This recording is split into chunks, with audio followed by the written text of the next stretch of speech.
أعوذ بالله من الشيطان الرجيم بسم الله الرحمن الرحيم إن الحمد لله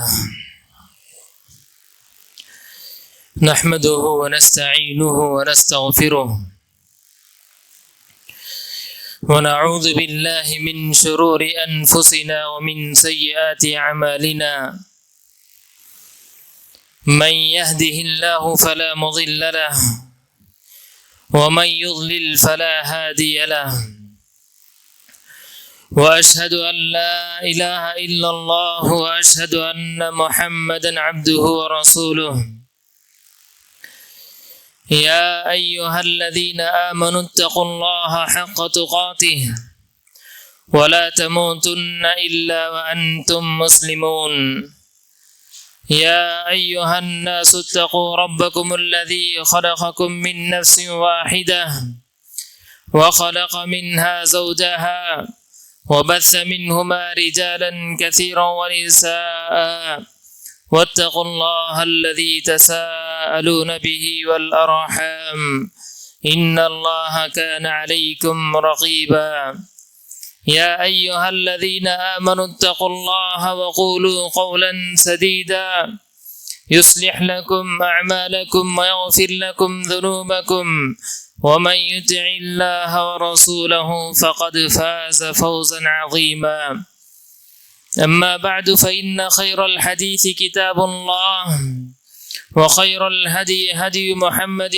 صلى الله عليه وسلم وشر الأمور محدثاتها وكل محدثة بدعة وكل بدعة ضلالة وكل ضلالة في النار وأعوذ بالله من الشيطان الرجيم من همزه ونفخه ونفسه بسم الله الرحمن الرحيم وإن تعدوا نعمة الله لا تحصوها ان الانسان لظلوم کفار۔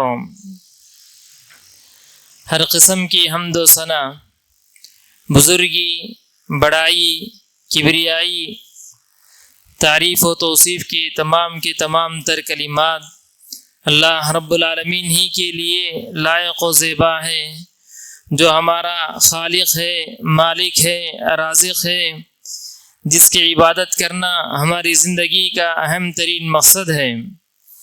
درود و سلام ہو نبی آخر الزماں حضرت محمد مصطفیٰ صلی اللہ علیہ وسلم کی ذات گرامی پر،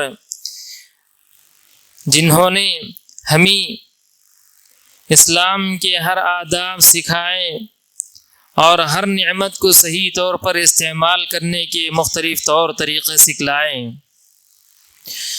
معزز حضرات و خواتین، نوجوانوں اور معصوم بچوں، حمد و صلات کے بعد میں نے آپ لوگوں کے سامنے سورۃ ابراہیم کی ایک آیت کریمہ تلاوت کی۔ اللہ رب العالمین نے اس آیت کریمہ میں فرمایا کہ وَإِن تَعُدُّوا نِعْمَةَ اللَّهِ لَا تُحْصُوهَا، کہ اگر اللہ رب العالمین کی نعمتوں کو گننا چاہو، شمار کرنا چاہو، کاؤنٹنگ میں لانا چاہو تو لا تحصوها، تمہاری بس کی بات نہیں، تم کاؤنٹ نہیں کر سکتے، تم شمار نہیں کر سکتے۔ ان الانسان لظلوم کفار، یقیناً انسان بڑا ہی مظلوم اور کفار اور بڑا ہی ناشکرا ہے۔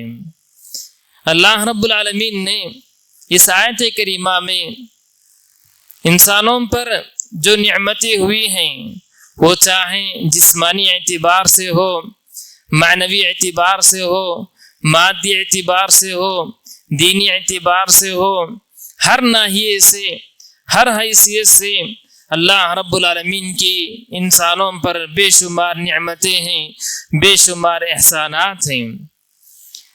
خاص طور پہ آج کی ترقی یافتہ دور میں، آج کے ٹیکنالوجی کے دور میں اللہ رب العالمین کی بے شمار نعمتیں آج کے انسانوں کو میسر ہیں، آج کے انسانوں کو ملی ہوئی ہیں، جو پچھلے چند سال پہلے 25 سال پہلے 50 سال پہلے ہمارے بڑے لوگوں کو، ان جیسے لوگوں کو اللہ رب العالمین نے تمام نعمتیں میسر نہیں کی۔ بے شمار نعمتیں ہیں، بے شمار احسانات ہیں، انہی میں سے ایک نعمت موبائل فون کی بھی ہے۔ موبائل فون جس کو استعمال کر کے ہم بآسانی ایک دوسروں سے خیریت دریافت کرتے ہیں، اپنی بنیادی ضرورت مکمل کرتے ہیں۔ یہ موبائل فون آج کل انسانی زندگی کا ایک لازمی جز بن چکا ہے، انسانی زندگی کا ایک لازمی حصہ بن چکا ہے۔ جس طرح سے انسان کے جسم کے مختلف پارٹس ہوا کرتے، تو اسی طرح یہ موبائل بھی انسان کے جسم سے لگا ہوا ہے۔ کوئی بھی انسان اس موبائل فون کو چھوڑنا نہیں چاہتا، اور ہے بھی صحیح کہ موبائل فون انسان کی اتنی سخت ضرورت بن چکی ہے کہ ہر وقت وہ اپنی ضرورتوں کی تکمیل کے لیے اپنے ساتھ ہمیشہ رکھتا ہے۔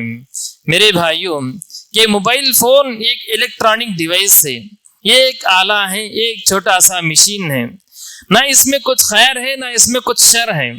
کوئی بھی اچھے انسان، نیک انسان، صالح انسان اس کو استعمال کریں، اس کے ایڈوانٹیجز کو استعمال کریں، اس میں مختلف جو ایپس آتے ہیں ان سب کو استعمال کریں، اس میں جو میموری اور حافظہ محفوظہ جو آتا ہے ان سب کو استعمال کریں، تو کار خیر میں بہت زیادہ وہ آگے بڑھ سکتا ہے۔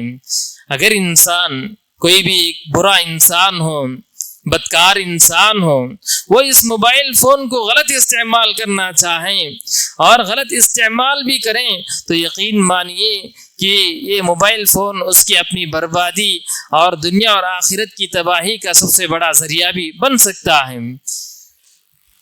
بہرحال اس موبائل فون سے متعلق بہت ساری باتیں ہیں، شریعت اسلامیہ کی بہت ساری باتیں اس سے جڑی ہوئی ہیں۔ شریعت اسلامیہ کی چند آداب بھی ہیں۔ شریعت اسلامیہ نے ہمیں ہر باب میں، ہر چیز میں بہت سارے آداب کو بھی ملحوظ رکھنے کا حکم دیا، اور اس موبائل فون کے بڑے خطرات بھی ہیں، بہت سارے نقصانات بھی ہیں۔ نقصانات اور خطرات کے بارے میں انشاءاللہ اس کے بعد کبھی جمعہ میں اللہ موقع دیں تو اس وقت گفتگو کروں گا۔ اب رہا معاملہ یہ موبائل فون کے آداب کیا ہیں۔ ہم اس نعمت کو، اللہ تعالیٰ کی دی ہوئی نعمت کو استعمال کرتے ہیں، چند آداب کی جانب میں آپ لوگوں کی توجہ کو مبذول کرنا چاہتا ہوں۔ سب سے پہلی بات یہ ہے میرے پیارے بھائیوں، موبائل فون ہماری اپنی ضرورت ہے، اس کو ضرورت کی حد تک ہی ہم استعمال کریں، ضرورت سے زیادہ ہم اس کو استعمال نہ کریں۔ موبائل فون یہ ایک ضرورت ہے، اس کی خرید و فروخت میں، اس کو ریچارج کرنے میں، اس کو وقت لگانے میں ضرورت کی حد تک اگر کوئی بھی انسان استعمال کرے گا تو یقیناً یہ آلہ اس کے لیے مفید ہوگا، اس کے لیے فائدہ مند ہوگا۔ اگر ضرورت سے بڑھ کر انسان استعمال کریں تو اس حدیث کو بھی یاد رکھیے کہ لا تزول قدم ابن آدم حتی یسأل عن خمس، کہ قیامت کے روز انسان کے قدم آگے نہیں بڑھیں گے جب تک کہ اللہ رب العالمین اسے 5 سوالات نہ کر لیں۔ اللہ رب العالمین ان سوالات میں یہ سوال بھی کرے گا کہ تو نے اپنی عمر کو کہاں گنوائی، وعن عمرہ فیما افنا وعن شبابہ فیما ابلا۔ خاص کر نوجوان سن لیں کہ اللہ رب العالمین سوال کرے گا کہ زندگی کو کس چیز میں کھپائے ہیں، کس چیز میں لگوائے ہیں، اور وعن مالہ من این اکتسبہ وفیما انفقا، اور مال، اسلامی شریعت میں مال کمانے کی کوئی حد نہیں، لیکن کمانے کا جو طریقہ ہو وہ حلال راستہ ہو، اور کمانے کے بعد صحیح مصرف میں خرچ کریں۔ نیا موبائل خریدے، نیا ورژن آیا پھر دوبارہ موبائل خریدے، نیا موبائل خریدے، نیا ورژن آیا پھر دوبارہ جا کر موبائل خریدے، ضرورت ہی نہیں۔ ایک پریسٹیج بنا لیے آج، ایک وقار بنا لیے آج لوگ بہت سارے، فلاں میرے دوست رکھا ہے میں بھی رکھوں گا۔ یہ سب میرے پیارے بھائیوں ضرورت کی بات نہیں، اپنی شان بتانے کی اور اپنی شان و شوکت بتانے کی بات ہے۔ شریعت اسلامیہ ہمیں اس سے روکتی ہے۔ جب کبھی ہم موبائل فون کا استعمال کرتے ہیں، موبائل فون سے بہت سارے لوگ اپنی بنیادی ضرورت جو مکمل کرتے ہیں وہ ایک دوسروں سے بات چیت، بالفاظ دیگر ہم یہ کہہ سکتے ہیں کہ اس موبائل فون کو استعمال کر کے ہم ایک دوسروں سے غائبانہ طور پہ ملاقات کرتے ہیں۔ ہمارے اپنے بھائی، ہمارے اپنے بہن اور ہمارے اپنے رشتہ دار جو ہمارے پاس نہیں، ہمارے پاس حاضر نہیں، جی ان سے ہم گفتگو کرتے ہیں۔ گفتگو کرتے ہوئے ایک مسلمان کو اللہ کے نبی علیہ الصلوۃ والسلام نے کیا حکم دیا؟ اسی بات کا حکم دیا کہ حق المسلم علی المسلم ست، کہ ایک مسلمان پر دوسرے مسلمان پر دوسرے مسلمان کا 6 حقوق ہیں۔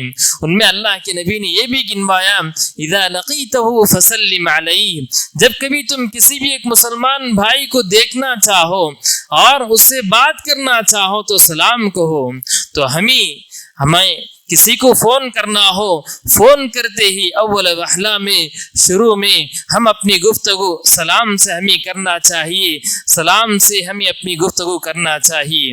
میرے بھائیوں، سلام کرنے کے بعد ہم پہچاننے والے ہوں یا ہم نہ پہچاننے والے ہوں، ہم جس کو بھی کال کر رہے ہیں، ہم جس کو بھی فون کر رہے ہیں، ہمیں اپنی کوشش ہونی چاہیے کہ ہم اپنی پہچان کروانے کی کوشش کریں، ہم اپنی پہچان کروانے کی کوشش کریں، اپنا نام بتائیں، اپنا خاندان کا نام بتائیں، کیوں فون کیے ہی مقصد کی بات کرنے کی کوشش کریں۔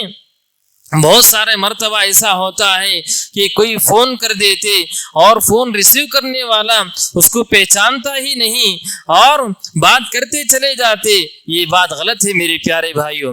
خاص طور پہ کسی بڑے آدمی کو کال کرنا ہو یا عمر رسیدہ انسان کو کال کرنا ہو یا کسی بھی بڑے انسانوں کو کال کرنا ہو یا کسی بھی انسان کو کال کرنا ہو، کال کرتے ہی فوری طور پہ ہمارا اپنا نام، خاندان کا نام، مقصد کیا ہے، پہچانے یا نہیں پہچانے، اس طرح کی گفتگو بھی بہت ضروری ہے۔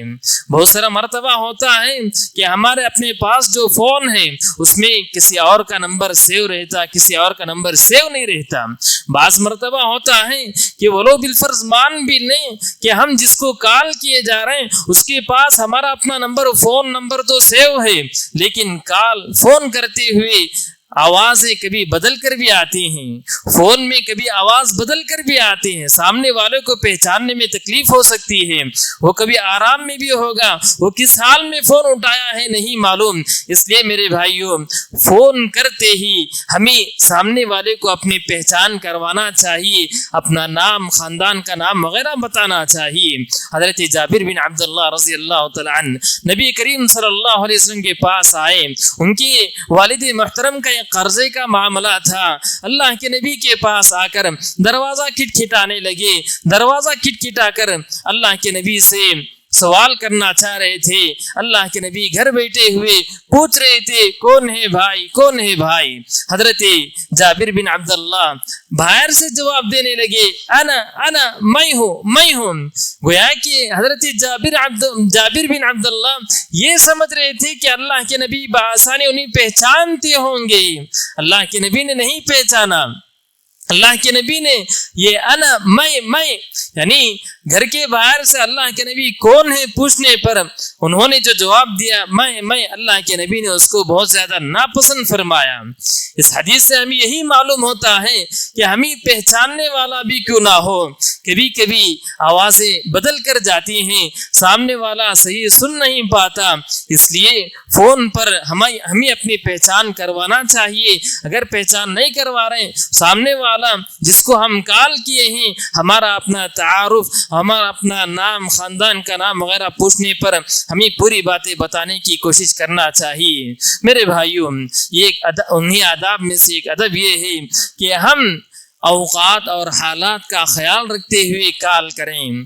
فون ہے جی، ہمارا اپنا ہی فون ہے، کال فری ہے جی ہاں کال فری ہے، اس کا یہ مطلب نہیں کہ میں فری ہوں، میرے پاس فون ہے، مجھے کال فری ہے تو سامنے والا بھی فری رہیں، سامنے والا بھی جی آرام سے رہیں، میں گھنٹے گھنٹے بات کروں تو وہ بھی مجھ سے گھنٹے گھنٹے بات کر لیں. بات ایسی نہیں میرے پیارے بھائیوں.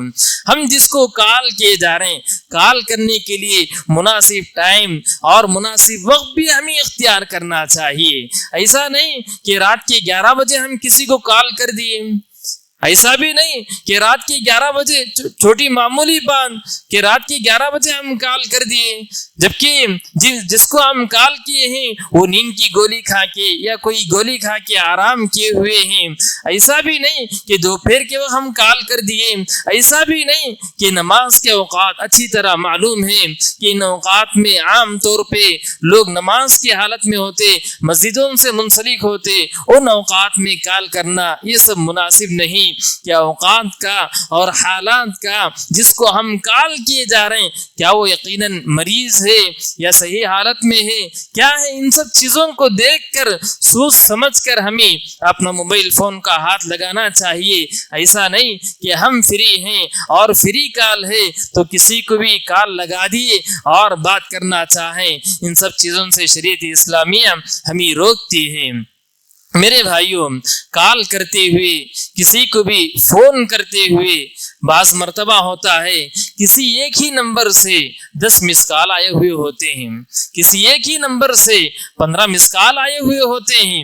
دیکھیے کہ شریعت اسلامیہ ہمیں اس بات کی اجازت دیتی ہے کہ ہم کسی سے ملنے کے لیے یا بات کرنے کے لیے جائیں تو 3 ہی مرتبہ پرمیشن لیں، 3 ہی مرتبہ اجازت لیں.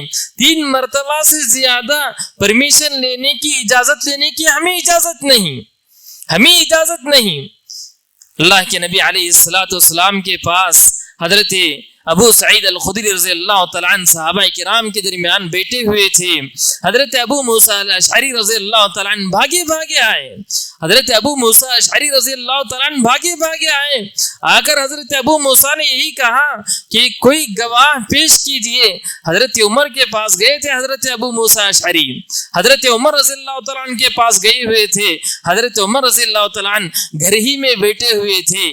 بیٹھ کر حضرت ابو موسیٰ الاشعری کھٹکھٹائے، پرمیشن مانگے، اجازت مانگے.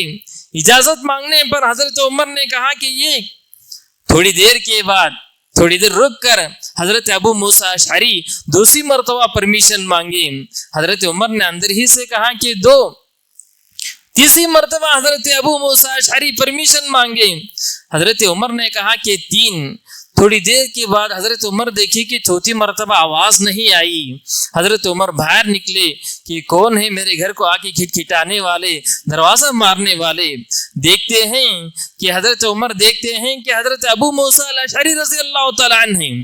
ابو موسیٰ اشعری کو بلا کر پوچھنے لگے تم کیوں اور مرتبہ پرمیشن نہیں لیے، تم کیوں گھر کے اندر نہیں آئے؟ حضرت ابو موسیٰ اشعری نے انہیں وہ حدیث سنائی کہ اذا استأذن احدكم منكم 3 مرات ولم يؤذن له فليرجع ولم يستمر في الاستئذان. کہ اللہ کے نبی علیہ الصلوۃ والسلام نے یہ حدیث مجھے سنائی ہے.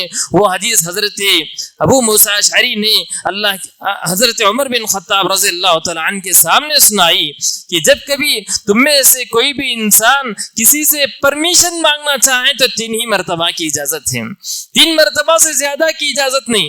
ولم یؤذن له، اگر تیسری مرتبہ بھی پرمیشن لینے کے بعد، کال کرنے کے بعد وہ جواب نہ دیے تو فلیرجع، انہیں چاہیے کہ وہ لوٹ جائیں. ولا یستمر فی الاستئذان، چوتھی مرتبہ بھی اس کو کال نہ کریں. یہ حدیث حضرت ابو موسیٰ اشعری انہیں سنانے لگے. حضرت عمر بن خطاب پہلی مرتبہ اس حدیث کو سنے. حضرت عمر بن خطاب نے کہا کہ ابو موسیٰ اشعری، اس حدیث پر اللہ کے نبی سے جو آپ نے سنے ہیں کوئی گواہ پیش کیجئے. جب تک کوئی گواہ پیش نہیں کریں گے میں اس حدیث کو قبول نہیں کروں گا. حضرت ابو موسیٰ اشعری فوری بھاگے آئے. صحابہ کرام کی ایک جماعت تھی، ابو سعید الخدری رضی اللہ تعالیٰ عنہ بہت سارے لوگ بیٹھے ہوئے تھے. انہوں نے یہ معاملہ پیش کیا تو ابی بن کعب حضرت ابو موسیٰ اشعری کے ساتھ گئے، جا کے گواہ پیش کی.